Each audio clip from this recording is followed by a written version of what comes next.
Guy Raffour, donc fondateur du cabinet Raffour Interactif, j'ai fondé en 1988. C'est un cabinet d'études et de recherche qui est spécialisé dans le secteur du tourisme volontairement, parce que c'est un secteur très spécifique qui va de l'hébergement aux loisirs, aux activités, au sport, au transport, etc. Donc un secteur très large, très intéressant, nos tourisme, patrimoine.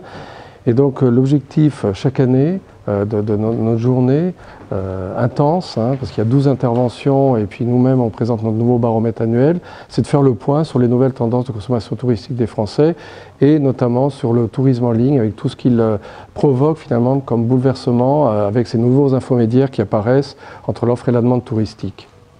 Il y a 4 points vraiment à retenir sur cette nouvelle étude 2017 qui sont vraiment importants. Un besoin vital de partir pour les Français, qui est de 55% des Français qui ont ce besoin vital, quitte à sacrifier d'autres dépenses. C'est du jamais vu en 15 ans de baromètre. Donc ça, c'est vraiment un aspect très important. C'est cette appétence de se ressourcer, de se changer les idées, d'aller voir ailleurs, de vivre la différence. La deuxième caractéristique très importante, c'est l'augmentation de la location entre particuliers pour l'hébergement. Donc ça, c'est aussi une hausse importante. La troisième, c'est vraiment l'importance prise maintenant par le mobile et la tablette. Donc une hausse de 14 points d'une année sur l'autre de l'utilisation du mobile et de la tablette, c'est-à-dire qu'il se situe à 53% des Français partis qui ont utilisé ces médias mobiles pour préparer ou réserver tout ou partie de leur séjour. Donc ça, c'est un phénomène majeur. Et puis le quatrième, c'est la hausse du séjour marchand, c'est-à-dire avec hébergement payant, parce qu'encore une fois, on revient à cette notion de vivre intensément un séjour, d'aller voir ailleurs quelque chose de nouveau, authentique, où on raconte des histoires, on revient avec de nouvelles images, quitte à faire des séjours plus courts. Voilà les 4 grandes tendances qui émergent de ce nouveau baromètre.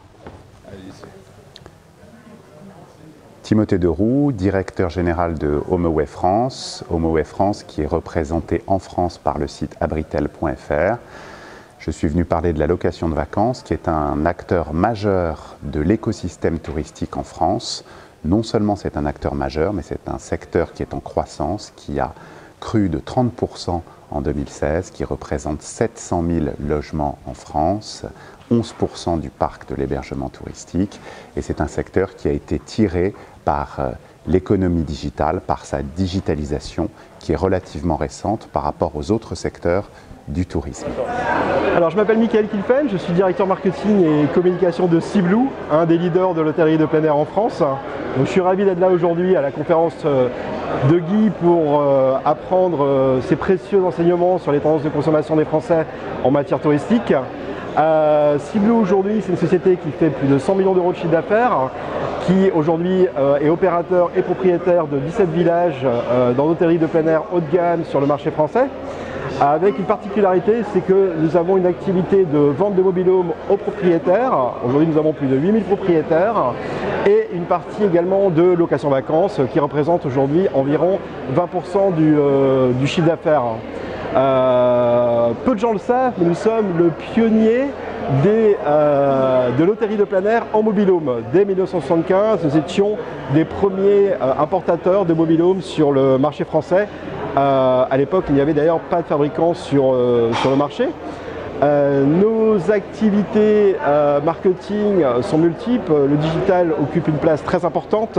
Nous avons également le premier réseau social dédié de l'hôtellerie de plein air pour nos 8000 propriétaires sur lesquels ils peuvent échanger des bons plans, mais également communiquer entre eux et avec nos villages et le siège qui est basé à Bordeaux.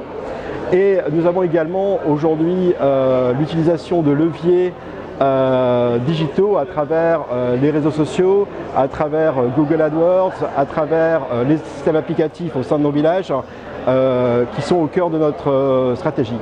En matière marketing également, nous testons de nouveaux leviers comme la télévision qui était vraiment important parce que Sea Blue aujourd'hui, même si on est aujourd'hui le pionnier du secteur de l'hôtellerie de plein air, nous avons un déficit de notoriété que nous sommes d'ailleurs en train de rattraper selon ce qu'on peut voir aujourd'hui sur Google Trends en termes de demande de marque sur le moteur de recherche. Bon, Salvador Pernas, Office espagnol du tourisme. Enfin, je suis le directeur adjoint de l'Office espagnol du tourisme. Et ce matin, je suis intervenu pour parler d'un tournant stratégique de la promotion de l'Espagne en France. C'est-à-dire que, vous savez, l'Espagne est la première destination pour les Français à l'étranger. Et nous avons donc 11 millions 300 000 touristes français. Et voilà, donc après avoir un peu expliqué les raisons, les motifs principaux de la venue des Français en Espagne, j'ai raconté qu'on a fait une étude démoscopique et dans cette étude démoscopique, on a détecté un segment de clientèle qu'on appelle les cosmopolites. C'est des gens, disons des touristes de haute rentabilité qui dépensent 30% de plus que le reste des touristes. Et c'est à ces touristes-là qu'on veut adresser notre promotion, ces touristes cosmopolites qui sont fondamentalement intéressés dans des produits comme le city break, les itinéraires culturels, la gastronomie, le shopping. Voilà. J'ai fondé Bourse des vols il y a 20 ans. Je m'appelle Fabrice Dario. Aujourd'hui, dans le cadre de la conférence de Rafour Interactive, on a fait une rétrospective sur 20 ans de e-tourisme, 20 ans de Bourse des vols. Donc on a survolé tous les événements qu'ont marqué ces 20 années. Le commencement a été quand même réellement l'apparition des navigateurs qui a fait que d'un seul coup, nos ordinateurs qui étaient isolés ou bien livrés à des informaticiens experts ont pu être accessibles au grand public. Et dès que le grand public s'est emparé des navigateurs, sur Internet, il a fait du e-tourisme, les vols, les avions, les voitures, les hôtels. C'est parti directement. Il y avait une grande envie de découvrir, de partager, de payer moins cher. 20 ans de e-tourisme, c'est 20 ans de croissance qui n'arrête pas, émaillés d'événements heureux, malheureux, de fusion, d'acquisition, de création de nouveaux usages par nos utilisateurs.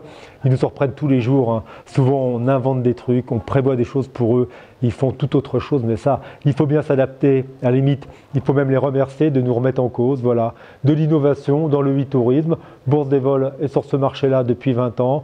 Start-up de première génération. Bon, on espère avoir encore un parcours qui nous permettra de conquérir des nouvelles parts de marché et de découvrir les nouvelles innovations qui apparaissent tous les jours, soit par la technique, soit par l'usage.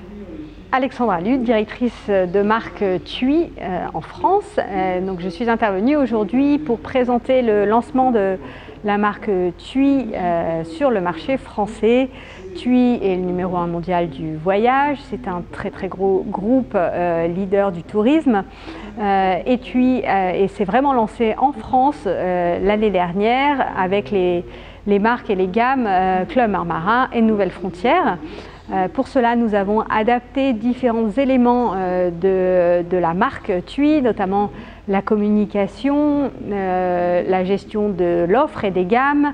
Et puis, nous avons regroupé 4 sites internet différents sous tui.fr pour offrir aux Français en fait la plus large collection de voyages et répondre à toutes leurs attentes et toutes leurs envies de voyage et de vacances.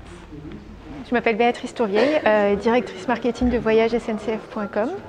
Je suis ravie de venir partager aujourd'hui toute notre actualité. On parle du rebranding de voyagesncf.com en Oui SNCF avec tous les nouveaux marqueurs de cette nouvelle marque. Plus de clarté, plus de personnalisation et plus d'envie. Et pour exprimer notamment le plus d'envie et cet aspect plus relationnel de la marque, on fait un focus sur la partie contenu, un focus sur un projet qui nous tient beaucoup à cœur qui est tout notre portail des régions qui sortira pour les 11 régions d'ici la fin de l'année. Et puis un programme aussi sur une cible toute particulière qui est les familles, qui s'appelle les itinérants. Et qui propose toute une palette de contenus pour accompagner les familles dans leur voyage avec leurs enfants. Martine Grani, Vente Privée, le voyage. Cette journée elle est importante pour nous à 2 titres. C'est d'abord un partage des données qui sont collectées par Guy et par toutes ses études.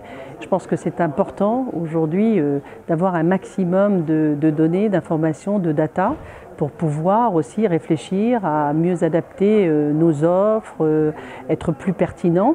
Et puis aussi rencontrer les acteurs du marché France. Nous croyons beaucoup, nous, au marché France.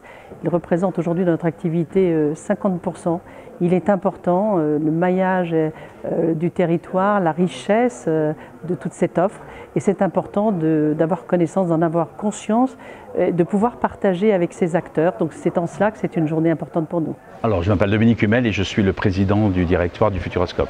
Donc j'étais heureux de participer à cette journée pour apporter le témoignage d'un parc de loisirs qui a 30 ans et qui bien sûr, Futuroscope, a une problématique totalement lié à ce thème de l'innovation qui fut celui de mon intervention.